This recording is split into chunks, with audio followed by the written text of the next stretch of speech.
Algumas destas emoções produzem resultados muito surpreendentes no corpo astral e merecem estudo atento. Por exemplo, a lâmina 11 expressa os efeitos produzidos durante um transporte súbito de afeto vivo e perfeitamente puro, como quando uma mãe toma o filho nos braços e o cobre de beijos.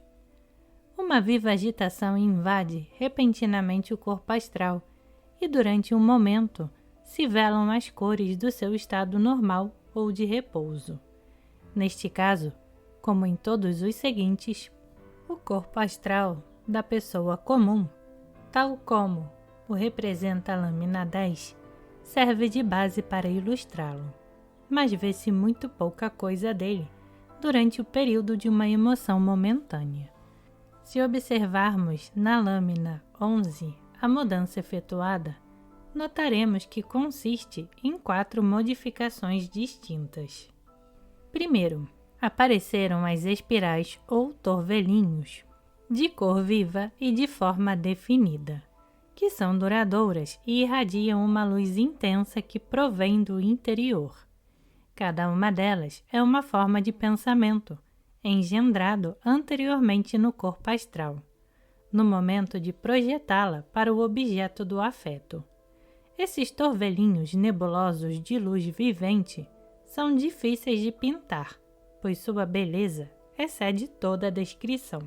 Segundo, o corpo astral está cheio de linhas horizontais de luz carmesim, animadas por vibrações ainda mais difíceis de descrever com exatidão do que as formas de pensamento, por causa da extrema rapidez de seu movimento.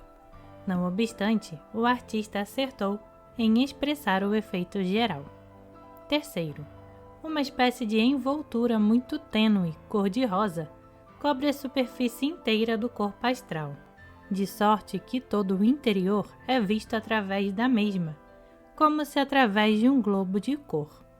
Na lâmina, percebe-se este véu somente nas bordas. Quarto, uma onda de cor carmesim envolve o corpo astral, dando, de certo modo, o seu tom peculiar a todas as demais cores. E aqui e ali se condensa em franjas flutuantes e irregulares, à maneira de nuvens em formação. Este brilhante fogo artificial do plano astral só durará alguns segundos e, em seguida, retornará ao seu estado normal, mas cada impulso do mesmo sentimento produz seu efeito.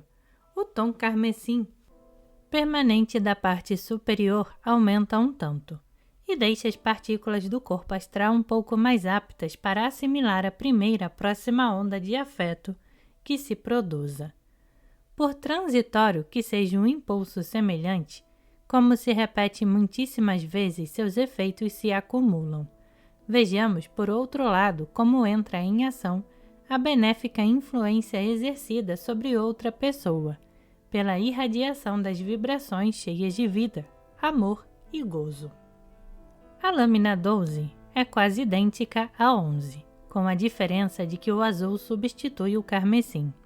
Representa o efeito momentâneo de um impulso de devoção, que envolve e transporta o místico ao estado de contemplação.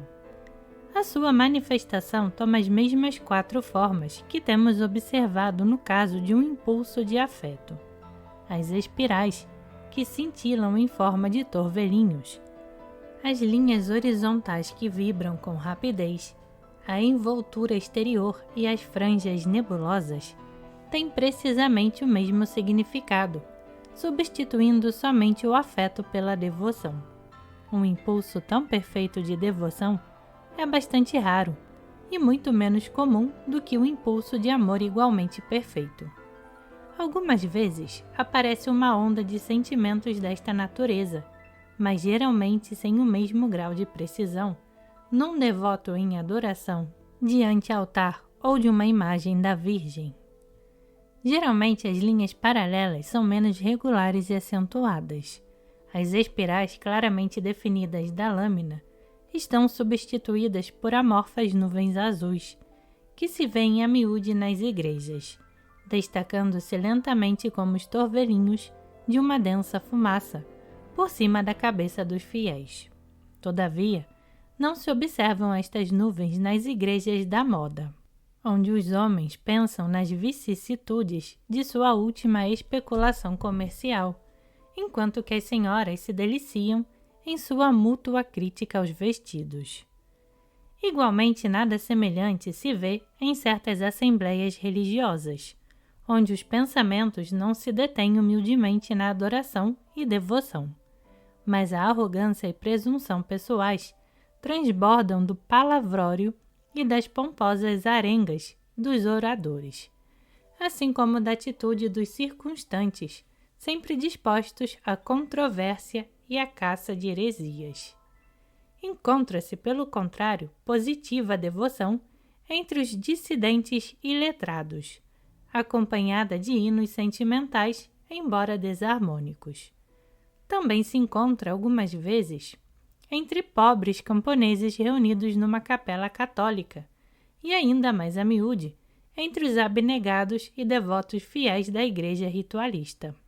Essa devoção não pode ser inteligente, pois as grandes nuvens azuis raramente se iluminam com a débil luz dourada. Mas é sincera tal qual se manifesta e tem por efeito, indubitavelmente, realçar aqueles que a experimentam. Não obstante, na grande maioria dos casos a devoção parece ser sempre vaga e mal definida, e é realmente difícil observar uma manifestação tão perfeita como a que apresentamos em nossa lâmina. A lâmina 13 é talvez a de aspecto mais surpreendente, e sem outra explicação constitui uma eloquente advertência contra a loucura e perversidade do homem que cede a um acesso de cólera. Como nos casos precedentes, o corpo astral constitui, em seu estado normal, a base momentaneamente obscurecida pela onda de paixão e os fortes e vívidos pensamentos que, neste caso, se manifestam, expressam malícia e perversidade.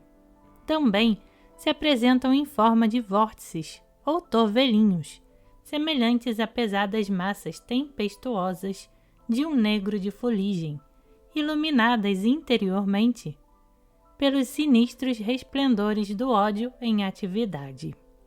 Nuvens lúgubres, menos definidas, arrastadas pelos vórtices, mancham todo o corpo astral, enquanto que os dardos inflamados de cólera desenfreada serpenteiam nelas como chispas de raio.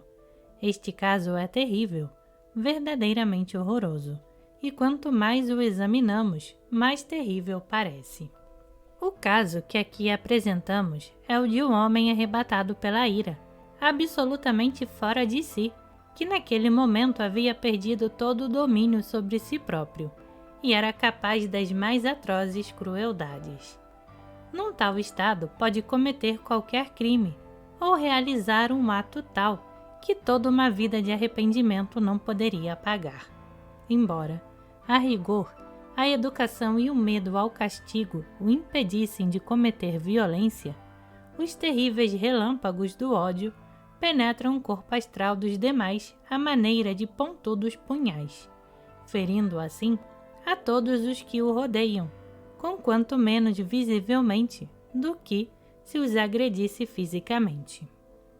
Sente-se um grande horror ao considerar que, sendo um perigo para os demais, naquele momento a paixão domina por completo, o elemental do desejo é o dono absoluto e o homem real perdeu temporariamente o domínio sobre o seu corpo. Nestas condições, outra vontade mais poderosa pode eventualmente apoderar-se do timão da barca abandonada e disputar sua posse ao capitão legítimo quando torne a si.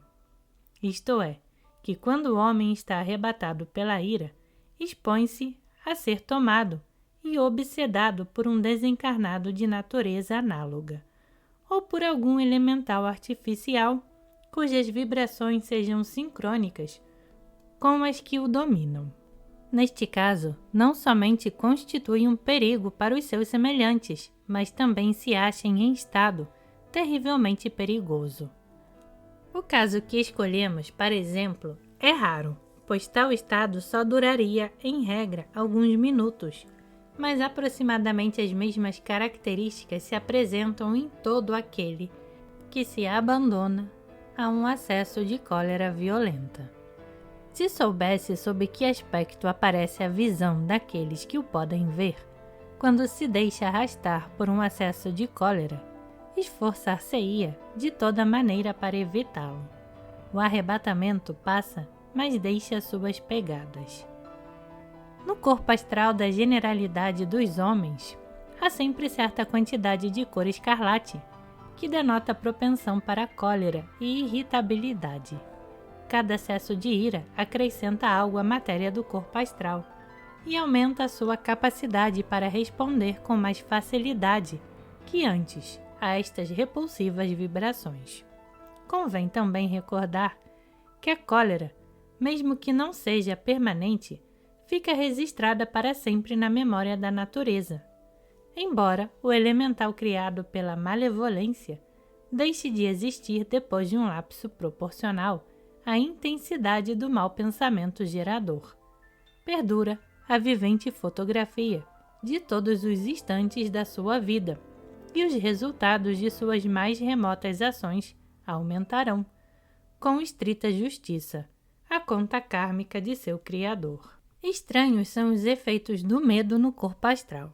O terror súbito o invade de uma esquisita névoa cinzento-lívida e, ao mesmo tempo, aparece em linhas horizontais da mesma cor, vibrando com tal violência que mal se distingue separação entre elas. O efeito é indivisivelmente pavoroso e a pintura é incapaz de dar ideia fiel. A lâmina 14 sugere o seu aspecto quanto aos artifícios gráficos, mas não pode representar a estranha maneira como momentaneamente se desvanece toda a luz no corpo, nem o tremor indivisível que move toda esta massa cinzenta, como que agitada por intenso calafrio. Semelhantes manifestações denotam pânico tremendo e geralmente passam rapidamente. Um estado de medo permanente ou de extremo nervosismo se manifestará em formas muito diferentes, mas a cor cinzenta e o tremor característico são sinais invariáveis do obsedante medo.